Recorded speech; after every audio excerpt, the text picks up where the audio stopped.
Hi there, 'tis only me. I've had a drastic haircut, so it's uh, it's taken some of my powers away. But I managed to write this. This is called Cavernous. Um, Thank you very much. Here we go. Cavernous. The silence this morning is songless. It hisses between my heartbeats. I listened for the blackbird, but his tree has retreated to the forest. I'm over the border in a white room. In my dream, my father's mouth is a cave. It hangs open, expecting nothing. I breathe his last breath in. It is gone. My hand lies softly on his sallow skin.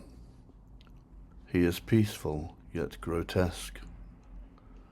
Why is this the final mask I see, as if all the others had left with him? Back in the shock of today's sunlight, I am awake. A year away from his bedside, I am deeper in the cave of his absence. The day is darker, the silence louder.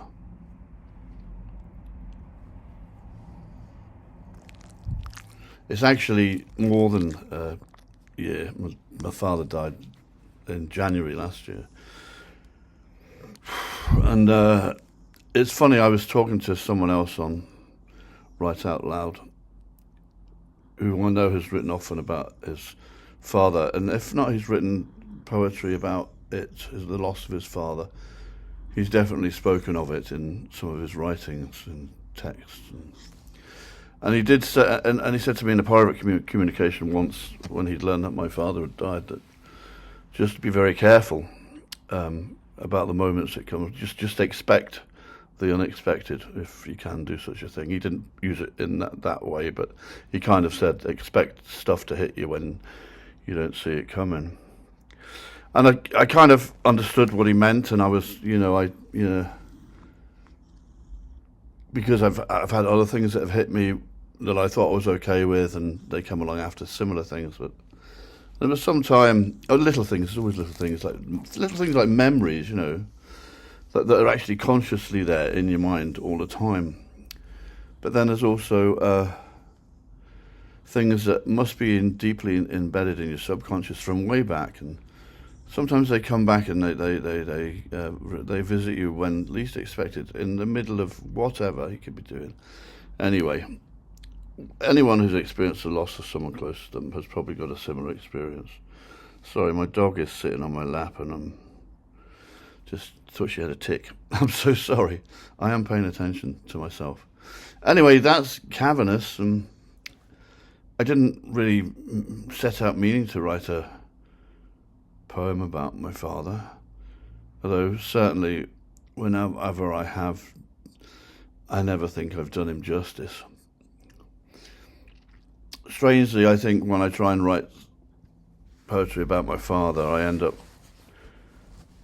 talking about me, my perception of my father, when really what I want to do is kind of pay homage to him.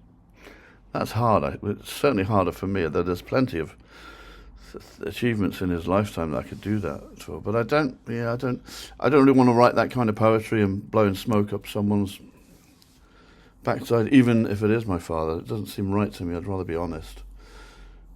That's why I prevented myself from speaking at my father's funeral, because I would have been too emotional, and I can't trust myself to not say the perceived right thing.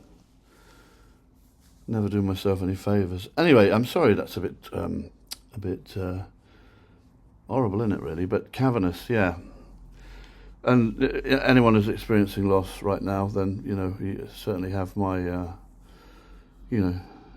my sympathy. And, if and I know people who are going through that, and my thoughts are with them all the time. It's such a strange, grief is such a strange thing. It does such strange things to us, and we should, and please don't get me wrong, there's plenty to celebrate, and there's plenty of joy in celebrating people's lives, but grief is something that has a hold of you, whereas your joy, you kind of have a hold of it and you can express it, and you're in control of that kind of celebration. But grief is something that has you by the balls, so to speak, if you'd pardon the crudity.